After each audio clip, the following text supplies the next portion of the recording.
무당 외전. 이 영상은 문피아 소설이며 재미 및 픽션 허구임을 알린다. 저희 둘궁합은 어떤가요? 하고 다가와 묻는 손님의 눈빛이 간절해 보였다. 저들 서로 엄청 좋아해. 같이 살라고 해. 아기씨 귀신이 말해준다. 너희 둘 인연이 깊어. 좋은 궁합이니 잘해봐. 무심한 듯 말하는데도 그 말에 힘이 실려 있었다. 네?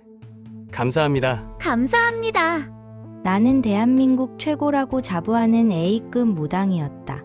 세상에 진짜 신이 내린 무당은 100명에 하나 있을까 말까. 하지만 나는 그 중에서도 탑이었다. 내겐 666 신들이 함께 있어서 모든 것을 알고 있었다. 나는 무당이 되고 싶지 않았다. 엄마가 무당이셨고 어릴 적부터 구판을 보고 자라왔다. 엄마는 내 몸에 항상 부적을 지니게 했다. 그 부적은 1년마다 태워져서 검은 재가 되었고 그걸 물에 타서 억지로 삼켜야 했다. 썩은 계란 맛이 올라왔지만 엄마가 지켜보는 눈빛에 꾹 참고 마셨다. 그래서일까? 내 마음속에서 들리는 소리들이 있었다. 넌 살아있을 필요 없어. 내가 죽어도 아무도 슬퍼하지 않아. 그 말들이 마음에 깊게 박혔고 그렇게 의기소침하며 주눅 들며 살았다. 맞아, 난 죽어도 아무도 슬퍼하지 않을 거야. 그러던 어느 날 학교 선생님이 내가 좀 이상하다고 병원에 가라고 엄마와 상담 후 선생님 소개로 일주일에 한 번씩 한 달간 그 병원에서 상담과 치료를 받게 되었다. 병원은 재미없었다. IQ 테스트, 그림 그리기, 선생님과 보드게임. 전부 따분했다. 난 정상이라고 생각했으니까. 4번째 치료 수업 마지막 날. 선생님이 가족 그림을 그리라고 하신다. 아, 귀찮아. 마지막 날이니 대충 그려 넘기자 생각했다. 마음에 들지 않게 대충 그림을 그리고는 선생님 다 그렸어요. 됐죠? 라고 말했다. 선생님이 그림을 보시더니 그림 속 사람들에 대해 누구인지 설명해 줄래? 이건 엄마고요. 이건 외할아버지. 이건 외할머니. 이건 할머니 집에 있는 강아지예요. 됐죠? 선생님이 얘기하신다. 여기 가족 그림에 너는 왜 없니? 나는 어리둥절하며 그러네요. 왜 내가 없지? 선생님이 이어서 말씀하신다. 이제 여기 빈 공간에 너도 그려 넣으려. 네, 선생님. 나는 아무렇지도 않았다. 그땐 대수롭지 않았지만 나중에 커서야 나의 자존감이 그 당시 귀신들로 인해 바닥이었단 걸 알았다. 내가 그림을 마저 그리자 선생님이 내 손을 잡으시고 말씀하셨다. 오늘 마지막 날인데 선생님이 널 위해 기도해줘도 되겠니? 네, 그러세요. 나는 통명스럽게 말했다. 하나님 아버지, 오늘 사랑스러운 공주님이 왔습니다. 이 아이가 예수님을 믿고 아버지의 귀한 자녀 되게 하여 주세요. 이제 당신께 의탁합니다. 주 예수 그리스도 이름으로 기도드립니다. 선생님 왜 오세요? 나는 신기해서 물어봤고 그날 마지막 인사하고 헤어지게 되었다. 그렇게 시간이 흘러 대학생이 되었을 때 나는 남자친구가 있었다. 우리는 첫사랑이었고 정말 사랑했다. 그런데 어느 날 엄마는 행방불명이 되었다. 흔적도 없이 사라졌고 나는 엄마와 살던 집에 혼자 남게 되었다.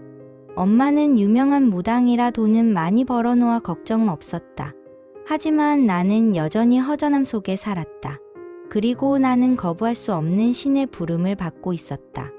몸이 아팠고 자꾸 나쁜 일들이 발생했다. 할머니와 할아버지도 그 당시 돌아가셨고 자동차 사고, 날아드는 까마귀와 부딪히는 일 등으로 갑작스럽게 힘들어졌다. 남자친구는 나를 보며 자기가 다니는 교회에 다니자고 해서 교회에 가서 예배도 드리고 목사님의 안수기도도 받았지만 아무 소용이 없었다. 유명한 절에서 구병시식도 했지만 마찬가지였다. 사랑했던 남자친구는 내게 일어나는 불길한 징조들에 겁을 먹고 결국 헤어지게 되었다. 극심한 우울증과 고통 속에서 나는 결국 엄마의 친구 무당 선생님께 신내림을 받고 무당이 되었다. 선생님이 내게 말씀하셨다. 넌 대한민국 최고의 무당이다. 난 이런 신들을 본 적도 느껴본 적도 없다. 두려울 정도다. 너희 엄마도 이 정도는 아니었다. 혀를 내두르셨다. 신령님께 정성을 다해라. 보통 신령님들이 아니다. 그렇게 그분은 고향인 공주로 가셨다.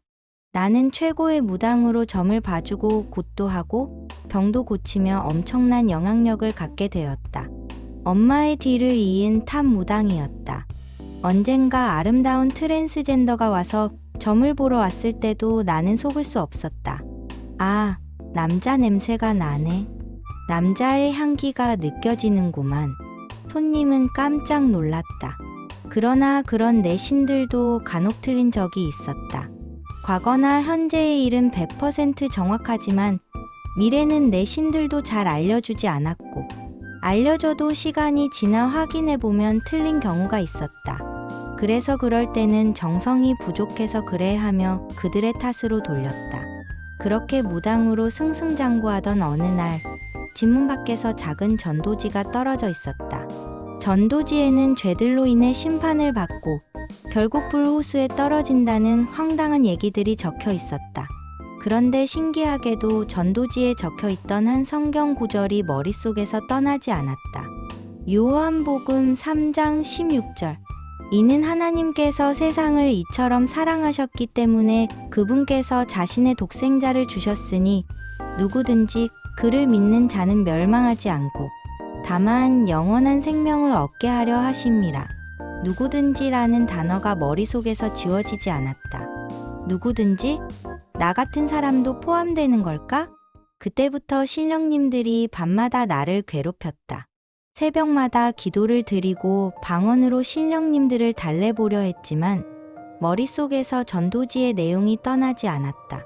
결국 애써 전도지를 불태우며 마음을 다잡으려 했다. 그렇게 한 달 후 귀한 손님이 찾아왔다. 전 남자친구였다. 아기씨가 먼저 나에게 알려주어서 알고 있었다. 너 전 남친 온다 조심해. 안녕, 잘 지냈어? 안녕. 갑자기 왜 찾아온 거지? 그때 나보고 무섭다고 떠났으면서. 미안해, 공주야. 그땐 정말 내가 무서웠어. 미안해. 그래서 왜 왔어? 지금 와서 사과하러 온 거야? 아니, 좀 보려고 왔어. 확인할 게 있어서.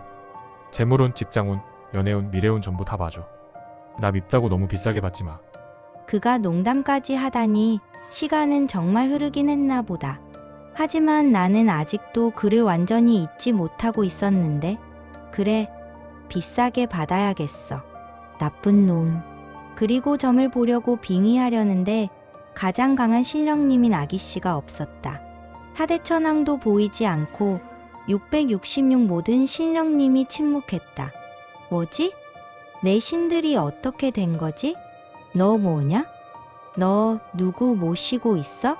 넌 어떤 신이 너에게 있는 거지? 너의 신이 내 신들을 모두 눌러버린 거야? 그렇구나. 그럴 줄 알았어. 넌 진짜 마귀들이 너에게 달라붙어 있던 거였어. 진짜 영적 존재들.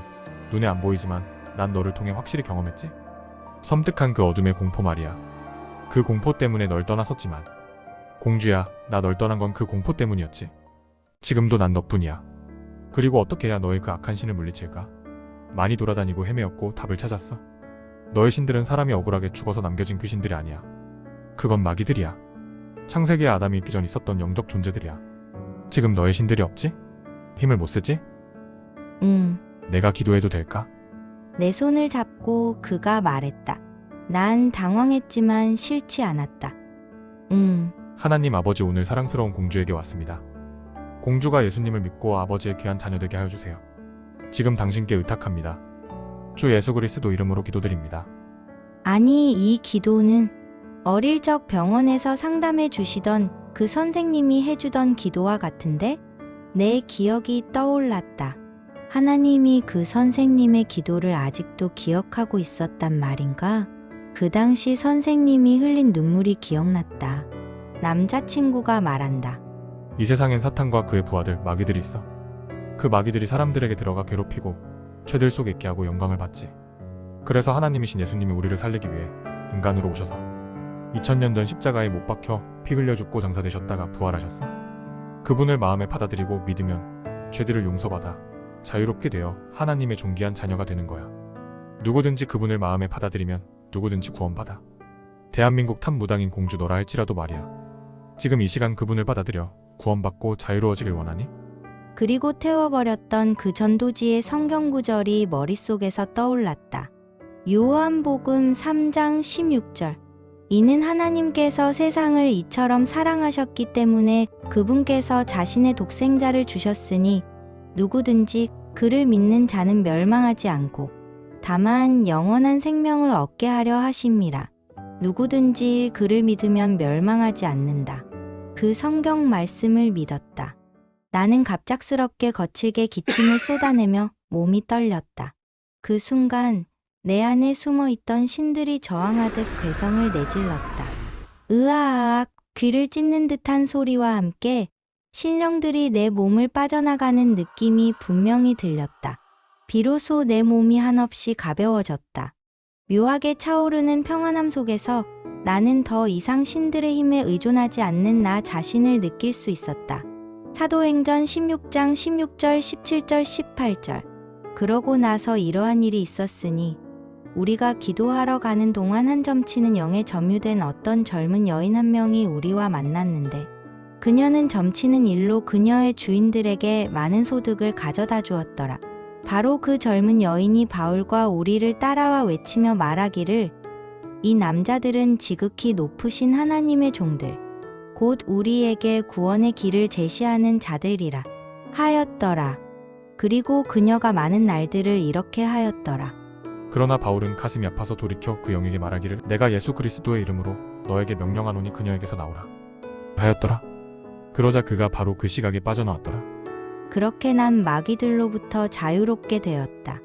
나중에 알게 된 사실이지만 그 전도지는 남자친구가 내 집 앞에 일부러 남겨두고 갔다는 것을 알게 되었다. 나를 위해 이 모든 준비를 했다는 사실에 가슴이 먹먹해졌다. 그는 예전에 나와 헤어진 후 한 친구에게서 킹제임스 성경을 선물 받으며 진리의 말씀을 발견했다고 했다. 나를 구하려고 수많은 고민 끝에 오늘의 만남을 계획했다는 그의 고백은 나를 깊이 울렸다. 그렇게 난 무당 일을 그만두고 남자친구와 결혼해서 행복하게 살고 있다. 그러나 여전히 가슴에 남는 한 가지가 있었다. 엄마였다. 엄마 어디 있어? 예수님 믿어야 할 텐데 죄로 인해 지옥 간다고. 성경은 다음과 같이 말합니다. 로마서 3장 10절 23절 기록된 바와 같으니라. 의로운 자는 없나니 없도다. 한 사람도 없도다. 이는 모든 사람이 죄를 지었기 때문에 하나님의 영광에 이르지 못하다가. 요한복음 16장 8절. 그리고 그분께서 오시면 친히 죄에 대하여 의에 대하여 심판에 대하여 세상을 책망하시리라. 요한계시록 21장 8절. 그러나 두려워하는 자들과 믿지 않는 자들과 가증한 자들과 살인자들과 행음에 빠진 자들과 마법사들과 우상 숭배자들과 모든 거짓말쟁이들은 불과 유황으로 타오르는 호수 속에 자신들의 부분을 받으리라. 이것이 둘째 사망이라. 요한복음 3장 16절. 이는 하나님께서 세상을 이처럼 사랑하셨기 때문에 그분께서 자신의 독생자를 주셨으니 누구든지 그를 믿는 자는 멸망하지 않고 다만 영원한 생명을 얻게 하려 하심이라. 이렇게 기도해보세요. 주 예수님, 저는 죄인입니다. 저의 모든 죄를 대신해 하나님이신 예수님께서 2000년 전 십자가에서 못 박혀 피 흘려 죽고 장사되시고 부활하신 사실을 지금 전해 들었고 믿기로 선택하고 결정하고 믿습니다. 저의 구원자로 제 마음에 모셔드립니다. 주 예수 그리스도 이름으로 기도드립니다. 아멘.